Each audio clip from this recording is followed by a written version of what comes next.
దాన్ని portable water. Portable water అంటే స్వచ్ఛమైనది, సురక్షితమైనది.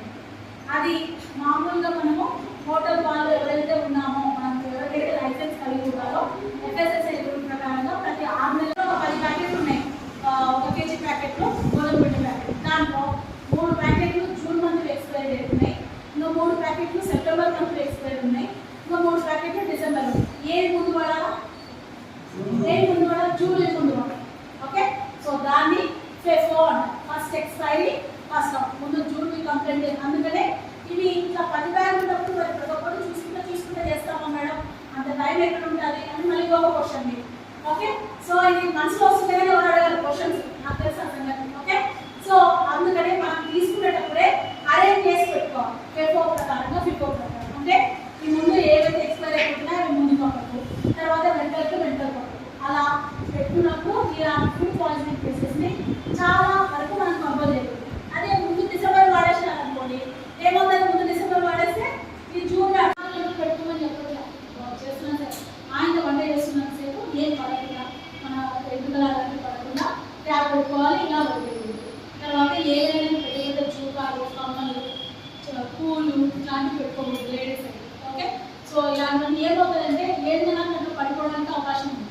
దాని లోపల బాగా అట్లాంటివి, తర్వాత వాచ్ ఏదైనా పడడానికి అవకాశం. తర్వాత నో అవర్ కాంప్లెక్స్ జోబులలో ఏమైనా కానీ హానికరమైన కెమికల్స్ కానీ, కీచైన్స్ కానీ, రాడ్స్ కానీ, ఏమైనా స్టాప్స్ కానీ, పిన్స్ కానీ ఇట్లాంటివన్నీ కూడా హానికరం. డైరెక్ట్గా ఫుడ్ వెళ్ళినప్పుడు ఇప్పుడు గ్లాస్ పీస్ పడిపోయిందనుకో మీరు గుర్తించగలుగుతారా? గుర్తించలేదు. డైరెక్ట్గా తిన్నప్పుడు వాళ్ళకి గొంతులో ఒకసారి గ్లాస్ పీస్ ఎక్కువైందంటే వెంటనే బ్లీడింగ్ అవడానికి స్కోప్ ఎక్కువగా ఉంటుంది. తర్వాత మోరీస్ వాచెస్ ఏవైనా దెబ్బలు తగ్గితే చేతులకు ఖచ్చితంగా బ్యాండేజ్ వేసుకోండి. దాన్ని అట్లనే చీము, రక్తము అలాగే సెప్టిక్ అవుతుంది అలా వదిలేకుండా మినిమం బ్యాండేజ్ వేసుకొని పైన గ్లౌజ్ వేసుకొని రక్ చేయాల్సి ఉంటుంది. గోల్డ్ పెంచుకోండి. రెండోది ఏంటి? బాగా కుక్ చేయడం, అంటే బాగా వండాలి. మూడోది ఏంటి? సేఫ్గా అసురక్షితమైన ఫుడ్ను అందించాలి తినడానికి. నాలుగోది ఏంటి? క్లీన్ ప్లేట్లలో ఇవ్వడం. ఓకే, ఈ 4 కరెక్ట్ ఆన్సర్సే. కానీ దాంట్లో అన్నిటికంటే చాలా దగ్గరగా ఉండే ఆన్సర్ ఏంటి? ఒకరిని అక్కడ చెప్పండి, అసెస్మెంట్ చేద్దాం. సార్ అయిపోయింది. Next question. Medical test frequency for food handlers. Health checkup ఎప్పుడెప్పుడు చేయించుకోవాలి? నెలకు ఒకసారి, ఉద్యోగాలను చేరడం ముందర, సంవత్సరానికి ఒకసారి, అవసరం లేదు. Next, how raw materials are అన్ని స్క్రోల్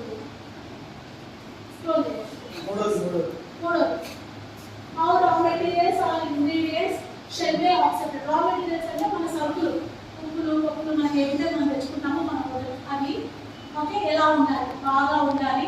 ఫస్ట్ ఆప్షన్ బాగా ఉండాలి. నేను అడిగిన చెప్పండి, అందరూ చెప్పండి. Second following FIFO. FIFO అంటే ఏంటంటే ఫస్ట్ ఇన్ ఫస్ట్ అవుట్.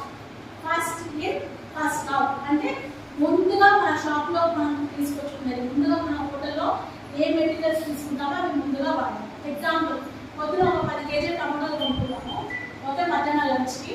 తర్వాత మళ్ళీ సాయంత్రం ఒక 10 kg టమాటాలు కొనుక్కుంటాం. ఏది ముందు అయిపోవటాన్ని? ఫస్ట్ మధ్యలో ఏదైతే తీసుకున్నామో ఆ 10 kg టమాటాలు ముందు ప్రాసెస్ చేసుకున్న తర్వాత సేమ్ మన దగ్గర వండి పెట్టిన తర్వాత మన దగ్గర నుంచి వెళ్ళే పార్సల్ బాక్సులు కావచ్చు, ఫుడ్ కావచ్చు, కస్టమర్కి ఇచ్చే ఫుడ్ ముందు వండినది ముందు సర్వ్ చేసేసాను. ఇప్పుడు 12 గంటలకు మనం రెడీ చేసి పెట్టాం అనుకోండి, 12 గంటల నుంచి కస్టమర్స్ వచ్చారనుకోండి, మధ్యాహ్నం లంచ్ టైం ఉంటుంది, కస్టమర్స్ వచ్చారనుకోండి, ఫస్ట్ ముందు వండినది ముందుగా సర్వ్ చేయాలి, తర్వాత వండినది తర్వాత చేయాలి. దాన్నే FIFO అంటారు. First in first out. ఇంకొకటి ఉంది FEFO అంటారు.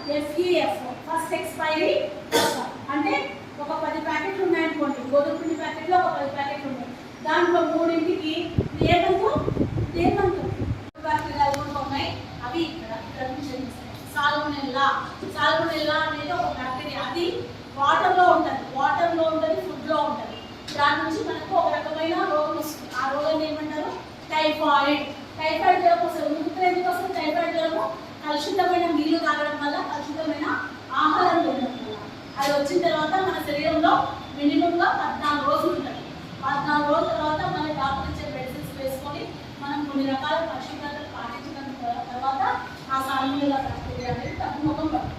సో అవన్నీ కూడా ఇలా బ్యాక్టీరియాలు. తర్వాత virus, hepatitis A virus, Norwalk virus. ఇప్పుడు జనరల్గా మనకు జ్వరం వస్తే డాక్టర్ వైరల్ ఫీవర్ మీకు ఒక 2 days వరకు తగ్గదు అంటారు. ఎందుకు అంటే ఈ వైరస్ అనేది మన శరీరంలో ఉండే కొన్ని రక్తకణాలతో పోరాడుతూ ఉన్నాయి. అప్పుడు అవి జయించలేనప్పుడు మనకు ఏదో రకమైన జ్వరం రూపంలో రావడానికి అవకాశం ఉంది. సో ఇలా ఈ మైక్రో ఆర్గానిజమ్స్ పెరగడానికి ఏంటంటే టెంపరేచర్, టైము, అసిడిటీ, మాయిశ్చర్ ఇలా కొన్ని రకాల కండిషన్స్ నుంచి ఈ బ్యాక్టీరియా అనేది పెరగడం